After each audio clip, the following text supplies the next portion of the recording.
like I said, so the first degree that I did, the engineering one, I had too much fun there. Absolutely, I had fun, but almost nothing towards academics. So now that is kind of an issue. So there's 4 years that has gone by, wherein it might not necessarily have translated to much. But that part of having fun was absolutely fine. But after that, I realized that I had to figure out, what it is that I truly liked, and if this is something that I wanted to continue on going ahead. So it's a very fast-paced degree. And the moment I quit my job, I realized that Monday to Friday I have the entire time, and I would only actually start doing the work in the weekends. Yeah. So that was definitely a problem in figuring out how well to optimize and make use of my time. For someone who wants to become an instructor as a student only, what would your advice to them be? Okay, so it's not just about joining as an instructor. I would say for any job that you'd want to take.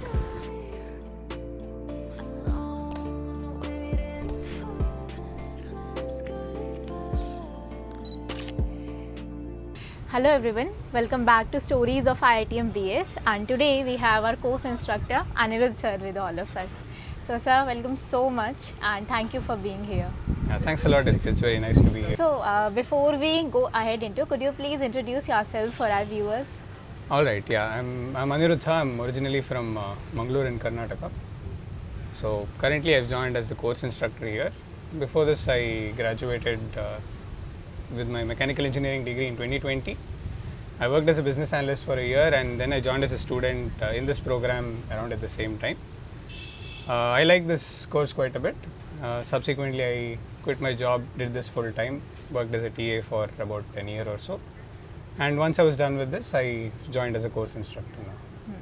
So going back to your graduation, when you did your BTech in mechanical engineering, then you were working also. Yeah. So what made you interesting towards data and this field? What inspired you to join this BS degree?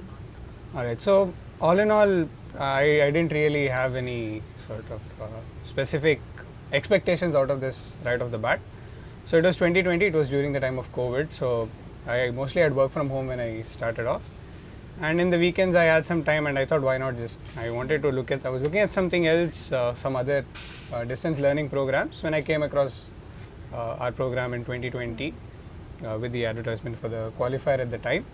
And I thought I might as well just try it out. So during the first year, I was liking the content. I used to mostly do it on the weekends whenever I got time.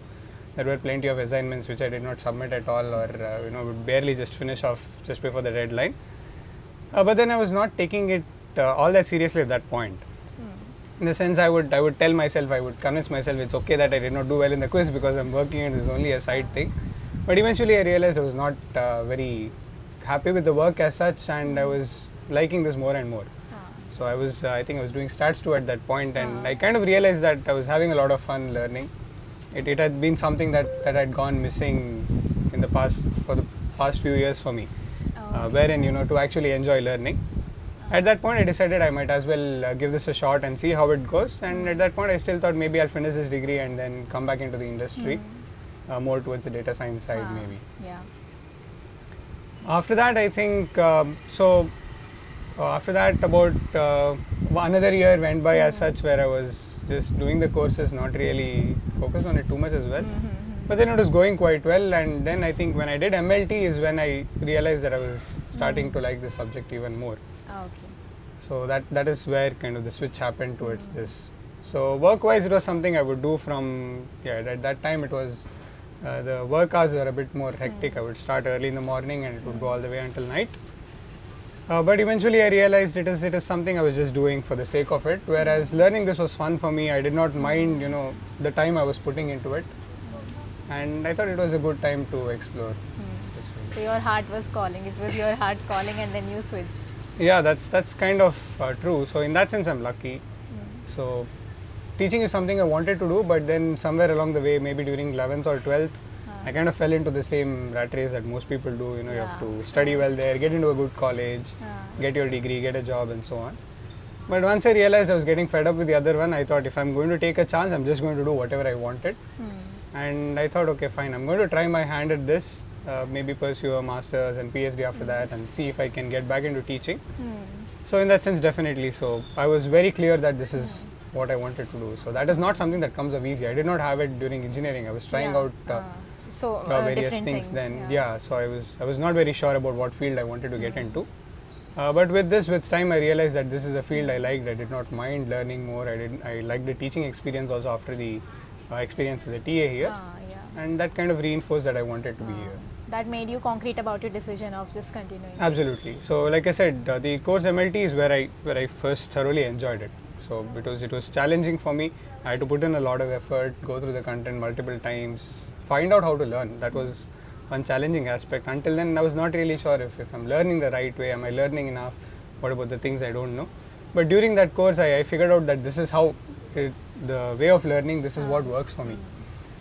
So post that, I reached out to the instructors and I found out that there were positions open for joining as a TA. The TA experience itself was very good for me in terms of the exposure I got towards this teaching related jobs. The team that I worked with, both the instructors then, so I had Karthik sir, Anamika ma'am and Nitin sir at that point, and my co-TAs were Sherry and Vivek. Again, all five of them were exceptional individuals to work with. So I thoroughly enjoyed that experience. So then we again decided to continue for one more term with a project of our own sort of passion in some sense, the same team pretty much. Post that, it has been mostly great. I looked up opportunities here in the program. Wherever there was an opportunity to teach, I got into it. And there was also exposure with regards to creating content, taking sessions and so on. All in all, it was a great experience. And with that, I think once I was done with the degree, I reached out and they were also happy to have me. I had done well in the academics as well, and I also had experience teaching. And at that point, I was clear that this is what I wanted. So now talking about MLT, you teach two subjects, MLT and DA, right? Yeah, so I was a TA for MLT, but now as an instructor, I am mostly involved with MLP, Machine Learning Practice. It's sort of the follow-up course for MLT. And this time I'm there in the newer course, which is the Data Science Lab. So these two courses. So for the non-technical viewers also, because a lot of students who don't have a mathematical or technical background join this degree also. Right. So how would you explain MLT and DA to them? Okay. Oh, that's a nice question. So in that sense, I would actually first point to, so Prof. Arun, he's the one who takes machine learning techniques. He's very great when it comes to breaking down all these technical subjects in a way that is very simple and easy to understand, but at the same time does not lose its rigor. Yeah. So it starts off with giving an example of where you would mostly find place, like where would machine learning find place in our society in terms of say applications. And then we slowly get into the paradigms that are there. It could be the technical details. So at the end of the day, when you want to do machine learning in terms of say data science related jobs, so there are going to be different things. You could maybe look at data analyst and data scientist, but if you want to get into data science, machine learning, AI and so on, you cannot really do much without mathematics, statistics and programming. Programming, definitely. So, but it's not something that you need to pick up within a month or two, right? So, across this degree, you are going to start off with the very basics, and in the degree, which takes about 4 years' time, with different courses, you are going to pick up more and more skills, and that is how learning is going to go by. So, regardless of what field you wanted to get into, you have to put in a few years of effort, and so here, if you choose to put in the effort, you kind of have everything you need. You start off with fundamental mathematics. Yeah, stats and Python. Correct, perfect. So once you finish Python, you've got the programming, you've got basic math and stat, and you're in a good position to start courses like machine learning, foundation, techniques, and then practice. So once you are done with the basic math that is needed, you're also going to learn how to actually code these algorithms that are there. At the end of the day, with regards to machine learning, it's these different algorithms. Like for example, it could be up to how do I take decisions based on the data that I've seen. Yeah. So when you're dealing with a problem such as that, you first want to know the theory behind it, which comes from mathematics and statistics, and then how do I put it in practice? How do I automate? How do I build an application which does this task for me? About doing these prediction tasks. Have you ever done something this related? Yeah, so right, so with this course you're kind of forced to get into it, right? So when you come to the projects that are there, so for example, I think the project that I had was about predicting e-commerce churn. So whether a customer who interacts with an e-commerce platform, are they going to continue being a customer or are they going to drop off? So seemingly now this is the problem, but then when you get into the details, there's a lot of things that you have to see. How much time does the customer spend on the platform? How many different pages and products do they see, and so on. So there's just one such domain, but once you learn the fundamentals, it comes across various fields. It could be the case of agriculture, it could be the case of medicine, it could be many fields, even sports, for example. A lot of things that we see in sports is now all backed by data. So once you learn the fundamentals, then if you have another degree also now, it helps a lot in that sense. So while I did not really be very serious with my mechanical engineering degree, a lot of things that happen there has very strong foundations with regards to data and machine learning. Yes. So in that sense, once you are good with your fundamentals, you can choose to not entirely focus on even the very, I would say, strict theory with the recent times. You can even choose to go into practice, wherein you have to figure out the right balance between the two. So that is always there. So in that sense, yeah, one project happened then, and then subsequent courses, you're always going to have to do various projects. And yeah, with work, if you choose like a platform like Kaggle, there's a million data sets, and you can choose to work on all of them. They are a very good experience. I would definitely recommend everyone to try that out. Okay, so now that we talked about projects and theory subjects, so for the students who are transitioning from foundation to diploma or who are about to take these courses, what would be your advice to them would be? Should they do the theory subjects first or take the projects, or maybe take them together? How should be the approach towards them? Fair enough. So one of the things is it's actually very important to get the right course combinations. So Yeah. it is about figuring out how many courses I am able to take in a term. And when I say take in a term, it is you have to take it and you have to do justice to it. So it could also be on what is your end goal. So if you want to finish going through the various courses quickly, have a degree in hand, and then also put in the effort to both upskill yourself and apply for different, it could be jobs. That is one thing. Whereas the approach I went for is, I did go with taking about 3 courses in a term. But at the same time, I made it a point that I am very thorough with that. When I take those courses, I want to give my best effort there. Of course, I'm going to fall short. It's not the case that I can sit to it and get 100 in everything, right? Yeah. So, but at the same time, you can put in your best effort and figure out how you want to go about it. So in that sense, there are these different courses. Like you can figure out, maybe someone from, say, a math stat background, they might find the math related courses easy. So when I say math related courses, say in the diploma level, it could be machine learning foundation, machine learning. Machine learning techniques is a harder course even with a background. So that is one set of courses. On the other side, you have these business related courses. Yeah. So they again require a different kind of Approach. skill set and approach as such, right? Now, for example, if I take the case of machine learning techniques, it required me to watch pretty much every video at least thrice. So in the first viewing, I would understand and miss some things.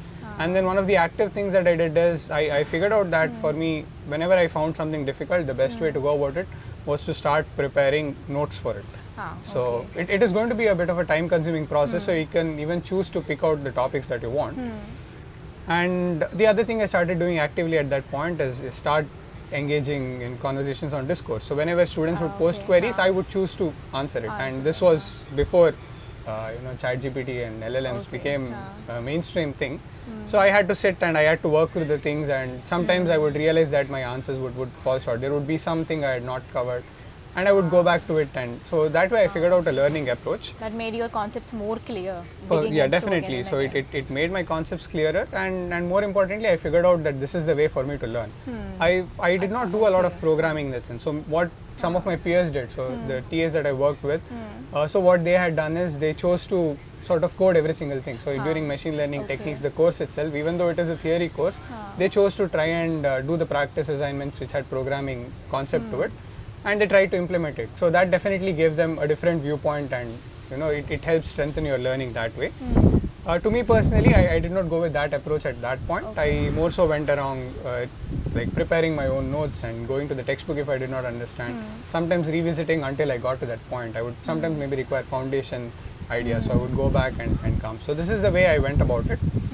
And at that point, I also figured out that these are kind of the courses that I'm interested in, and in terms of the sequence, I realized I was more comfortable, or I would find certain courses easier.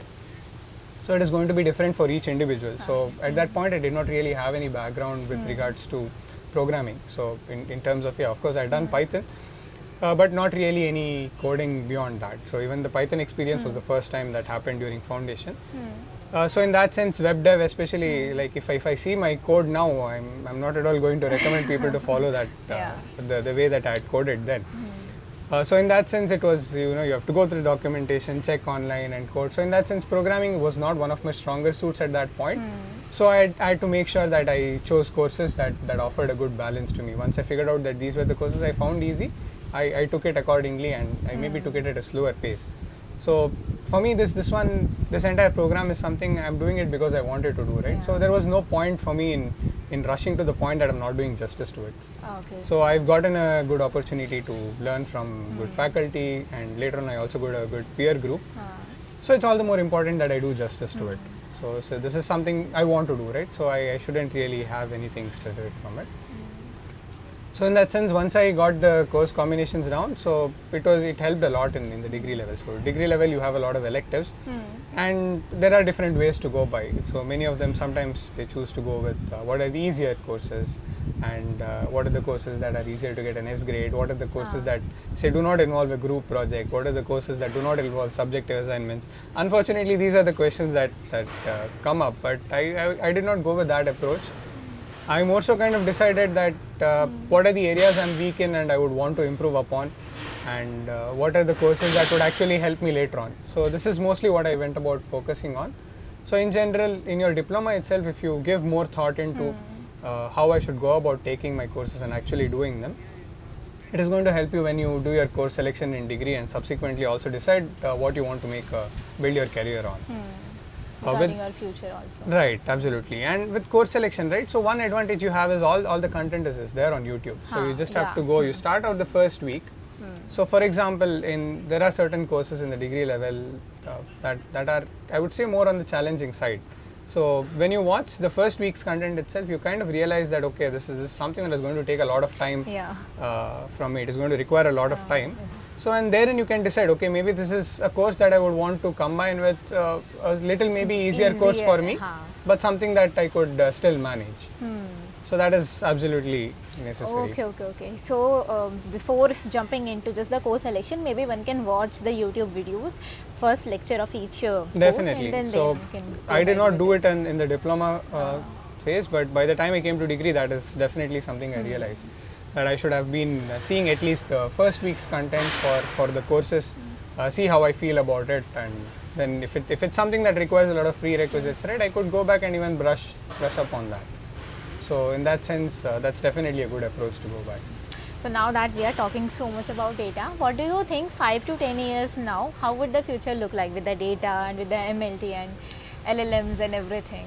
What do you think? What's your honestly, take at this point, I'm not sure, if anybody will be able to give a very clear-cut answer as to what is the future going to look like. So there's definitely a lot of changes. So I would say with this thing, it is something which many people are going to have their own opinions of. So you would want to listen to it, but at the same time, you have to take your own call. So personally, for me, what I've chosen to do is, I've been talking to many of my peers, my batchmates from earlier. They're all in the industry, many of them in a similar industry. I do talk to them every now and then, see how things are going. Everybody is catching up to this. There are many companies that are now moving towards having some form of AI integrated. Some of them, they jump the gun too quickly. They bring in a lot of AI related tools, but then it does not perform up to their satisfaction. So they still need humans in the loop there. So in that sense, it might not be. So one thing is clear. So data has definitely been changing most things. Definitely. So in terms of, it could be all the fields, right? So most of the fields now, they have some form of data or AI ML integration in all these domains. So what at least the approach I would go by is to make sure I'm investing in myself, which is I keep myself up to date with. I first of all be very strong with the theory and figure out how it is. With the foundation. Perfect. So when you say that we want to be concrete with the foundation, it's also about making sure I know how to learn a new skill. Okay, your approach, you mean? Correct. So for example, like as I said, so LLMs is something that became mainstream maybe in the last couple of years, at least in terms of how the common person has access to it. So with every individual getting access to it is something that happened in the last couple of years. So with time, we have now seen more and more things like chatbots coming up. So when those things come up, it is about how quickly are you able to pick up that skill and how driven are you to actually take that up. So many of my peers, they, even though it came up, they chose not to worry about it. They would just do their work from 9 to 5 and then leave it as is. So that is valid, but on some day if there comes a case wherein there is someone else that is going to take over, or if there is some sort of automation happening, then you're at a place where there's a challenge. So in that case, you should definitely be in a place where you're ready to pick up these new skills and subjects and ideas. So I would say picking up that skill is more important. So in 5 years, 10 years time, I don't think we can say anything for concrete. Yeah. So if you're in a position where you can pick up these new things, then that's I would say is a safer bet. Wonderful. So now we would like to get to know you more. Now that you are a student turned into an instructor, how is your life? How do you feel different from being a student now being an instructor, from studying to those subjects to now teaching the same ones? Okay. So all in all, I would not recommend the approach I followed with most students, right? So while it comes to studying, also I would have only these few hours of good study sessions as such. Whereas in the rest of the day, I would be engaged either in my hobbies or even watching movies and series and such. So that was quite commonplace when I was a student. So especially once I quit my job, I realized that. So my job was taking Monday to Friday, from morning maybe 9 to night about 9-10 sometimes. Oh my God, yeah. And then I would do a couple of hours of our program. I would watch the content, and Saturday, Sunday, it was going through our content and rushing through and finishing the assignments. Absolutely. So it's a very fast-paced degree. So, and the moment I quit my job, I realized that Monday to Friday I have the entire time, and I would only actually start doing the work in the weekends. Yeah. So that was definitely a problem in figuring out how well to optimize and make use of my time. So the initial few terms went by wherein I did not study all that much, very few hours of work every now and then. But that is one thing that works. Like if I have to learn something new, I'd rather only spend few hours that day learning that thing and then let it sit, think about it later and work on some problems and so on. So in that sense, nice. So while studying, I definitely had a lot more free time. And I actually thought it might be the other way around, wherein once I join, I know the subject. I just have to spend some time teaching and working on some of the other tasks. But turns out once I joined here, I realized that I was also quite happy with this work. So once I finished, like sessions, sometimes they usually end at maybe in the evening, sometimes at 10 o'clock. I would still sit and think about how the session went and what could have been, what could have gone better. What were some areas I feel we could have gone with a different explanation maybe. So in that sense, that is quite different. So as a student, I was more focused on I have to learn these things. I have to also it's fast paced. Do the assignments every week, and then go to your quizzes and figure out how to do well in the quizzes. So that was the objective. So whereas here I have no escape, right? There, while learning, you can choose to ignore some topics. Like this is a bit too difficult. I'm going to come back to it later. Yeah. So there are plenty of topics I've said I'll come back to it later, and I've never come back to it. Them, Yeah, so that has happened. But now that I'm teaching, so that cannot be the case. You have to do some extra already. Correct. So you're going to have the most very students come up with some very random questions. So very tiny details somewhere, and so in that sense, I have to be engaged with this a lot more. Okay, wonderful. So now you remain, you are working with students a lot. What do you think your students should take one quality of yours with them? What should they learn from you? What would you tell them if a student comes to you, and what would you tell him or her? Okay, I would start off by saying, don't take anybody's advice just like that. So whatever I tell today, you listen to it, and then it's absolutely fine to totally ignore it. Okay. So you have to figure out what is a good way for yourself. But one thing I've done is that whenever there was anything, either say, like it could be that sometimes we hear things like, okay, this content is not good enough. This paper has been too hard. We did not get enough support. That is one thing I chose not to do. So those are definitely valid questions. So if you at some point you feel you're not getting enough support from us, either from the instructor side or anybody, absolutely fine to ask. We encourage it. But at the same time, if it was like if a question paper was hard, I would more so go about, now if the question itself was incorrect, then fine. I would have also blamed the instructors at that point, saying what question has been said. But if it was just a difficult question that at least some student has managed to solve, then I would go about saying, okay, if he has solved it, I should have also prepared well enough to be able to solve it.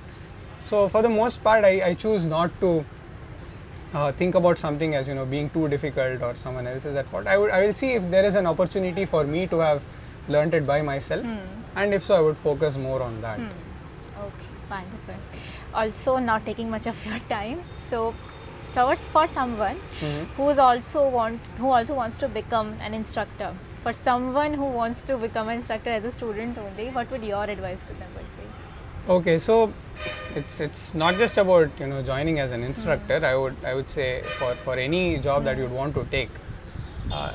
Like I said, so the first degree that I did, the engineering one, I had too much fun there. Absolutely, I had fun, but almost nothing towards academics. So now that is kind of an issue. So there's 4 years that has gone by, wherein it might not necessarily have translated to much. But that part of having fun was absolutely fine. But after that, I realized that I had to figure out what it is that I truly liked, and if this is something that I wanted to continue on going ahead. Now in that aspect, so the first sort of optimization step that I took was, after finishing, I saw there was an option to come up as a TA. One of my peers actually told me that there is this opportunity, you should consider it. I reached out to the instructors when I came here for the annual fest that is there. Paradox. Yeah, the Paradox Fest. So I spoke to the instructors there, and I asked them what they thought of it. So of course the suggestion was to continue learning well, give the exams that are there, and more overall focus on upskilling yourself. But yes, there's also an option that is there. So I joined as a TA first. With that experience, I got to learn, prepare material, teach, and the whole works that comes with a teaching related job. There's a lot of admin related work as well. So after that, I think for about 2 or 3 more terms, I was involved in some capacity. So whenever new options came up, there was, I think, a project mentorship.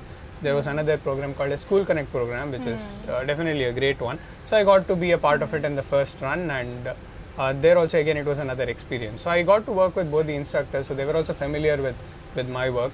And like I said, one of the TAs I work with, both in fact Vivek and Sherry, they are like exceptionally good at presenting material well, and so it might not be similar. So sometimes it might look as though we are just reading off some material or something. But to actually prepare those slides, sometimes it takes in like about 30-40 hours of work for a 2 or 3 hour session. Yeah. So that has also happened. But you should still enjoy that process. You should be willing to learn more, even these teaching related tools and how you would go about things. So if that is something that you enjoy, then I would definitely say take up the role as a TA first, and then get comfortable with the whole work. So that is in setting up assignments, in talking to student queries. So last time there was one new change we brought up in the MLP course, and I had to end up answering more than 500 queries and plenty more emails within a short span. Of course, we had great TAs working also at that time, but that is going to happen. So you have to be okay with that work. You have to be happy with it. If so, definitely you can come into this. You talk to the instructors, you see how the overall experience goes, and come in. And if not, you would also, you can try corporate for about a year, try those jobs, and if not, you can always come in. So that would be my recommendation. Okay, so just one last question. A life advice to anyone who's watching this video, be it student or anything. Or maybe what you follow, or maybe a code that you live by, anything that you would like to share. Yeah, I am definitely not in a position to be giving life advice to people. But I do, stop and think every now and then, in the sense. Introspect. Yeah, so at this point, I'm not too concerned about finishing things too quickly. Like, you have the rules, okay, you do your 12th well, you do get an engineering or a medicine degree, and then, I don't know, higher studies or jobs, the works that comes with this. At this point, I don't care about it. It is more like I said, like some optimization algorithm. I do something, I stand at that point, I realize, am I going in the right direction? What tweak should I make towards where I want to go? So I realized I wanted to go to a teaching career. I saw that there was an option as a TA, so I went for it. And after that, I again stopped. I thought, okay, I don't want to continue for one more term just like that. So I want to go back to strengthening my things in a subject. So I went about that. So more so, I've mostly been someone who follows what it is that I want. So if it is money, fair enough. You have to work towards getting good jobs. So you want to do an MBA, fair enough, do that. But if it is something you want to, if it's something that you enjoy, right, that makes things easier. So you don't have to wait till for your day to end. So for me, it's not like that. I'm absolutely happy, you know, thinking about what work I'm going to be doing and how I can improve upon both myself and the work that I do. So in that sense, I would just say stop and think. It is absolutely fine. So all that rat race and all is there. But I already spent 4 years in a degree that I did not make much use of later. I definitely had fun, but it's not something that directly contributed to anything as such. So it's fine to, you know, be a bit slower there as long as you're progressing in the right direction and you're happy about it. That is all I would say is what matters. That's such a wonderful advice. The best part is that what you share, to take a pause, not to just rush through. It's very important to take a pause, to introspect, to analyze, and then go ahead. 100%. And yeah, absolutely choose to ignore this advice as well. Yeah. So you have to do what's best for you. Yeah, definitely. All right, thank you so much for being here. I had such an insightful conversation with you. Love this conversation. Absolutely. Thank you for your time as well. I'm happy to be here. Thank you.